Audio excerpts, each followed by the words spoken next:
I've had so much fun over the last many years bringing my comedy with a message, with takeaways to conventions. And when you see comedians and read articles that folks are a little skittish about comedy conventions, I'll have to say, I don't think it's dead, like my article said. I do think it's maybe taking a nap, but we need to wake it up because it's been proven that folks who have humorists in their conventions, I love to kick off the keynote. I do breakout sessions too, but closing helps folks retain, respond, and remember. And that's very important. I've got so many articles stacked into this little newsletter about the value of comedy. So, in my opinion, though, what happened recently to me was pretty much eye opening because I spoke for a wonderful group at Purdue, and there was a lot of content all day long. And I stayed and I listened, I enjoyed it, but it was a lot of content. I was the last speaker. I was very privileged to be the last one up. And I have a service that sort of tells me how folks respond. Goodness, they loved it. And the comments I got, I also put in the newsletters. My goodness, we really needed to laugh after a lot of content was delivered. And that just did my heart good. It shows the value of adding laughter and levity. Now, here's the kicker. What kind of humor is best? Well, you can't go wrong in what I use with self-deprecating humor. With this, because when I was in the first grade, I was ugly. That's when I realized I had to find my shine. I was a tomboy. I wore corduroy pants, a flannel shirt. I lost my teeth. These lips have never changed size. Can you imagine going through life like this? And I finally grew into them, thank you, Jesus. And I wore penny loafers. That's all I wanted to do is play on the farm. I had that real short haircut. I was sassy. And one day in first grade, the teacher said, y'all look cute tomorrow, because the high school girls are going to pick out the cutest little girls to be in the Little Miss Mary Christmas beauty pageant. I said, that's got my name on it. I can do this. Didn't have teeth, so I brushed up my gums. I shined up the pennies in my penny loafers. And honey, I walked up the front of that class and I grinned and I grinned and they laughed and they laughed. I remember it like it was yesterday. But oh, right next to me was the class princess, Miss Perfect. I know you got one somewhere in your life. Honey, she had a stick-out dress. It was a crinoline. And she walked around all day like she was going to fly somewhere. I wish she had.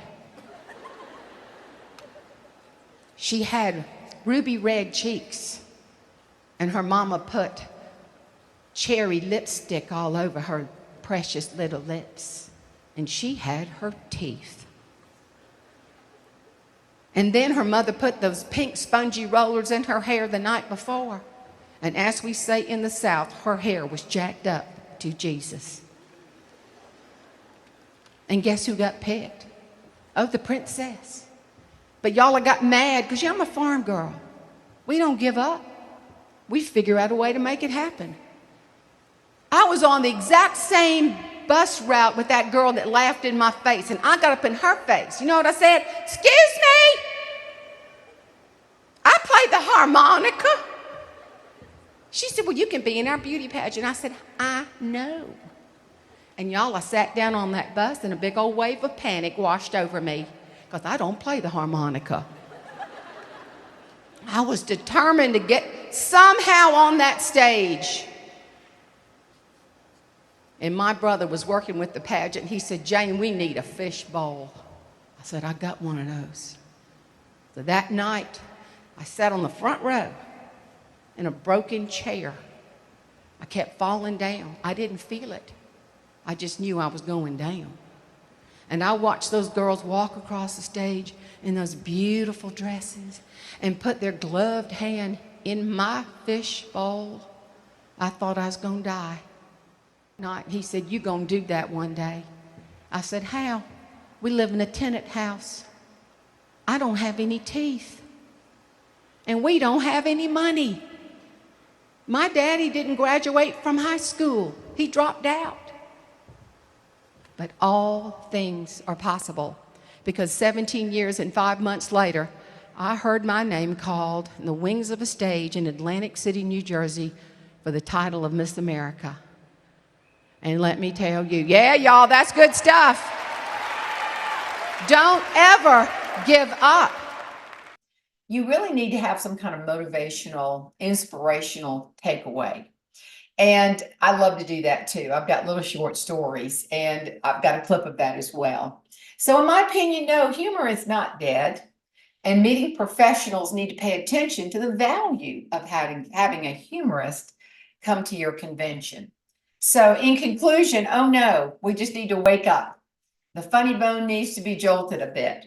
And we need to be able to have that beautiful way of releasing stress, of a camaraderie within our groups. And we walk away better, recharged, so we can remember, respond, and be ready to go when we step outside of that convention in our association. So this is Jane Jenkins Herlong, proud to be a certified speaking professional as well as a member of the Speaker Hall of Fame and the National Speakers Association. I hope you give me a call, Jane Herlong, and that's jane@janeherlong.com, 803-480-1190. Let's chat, let's Zoom, let's make it happen.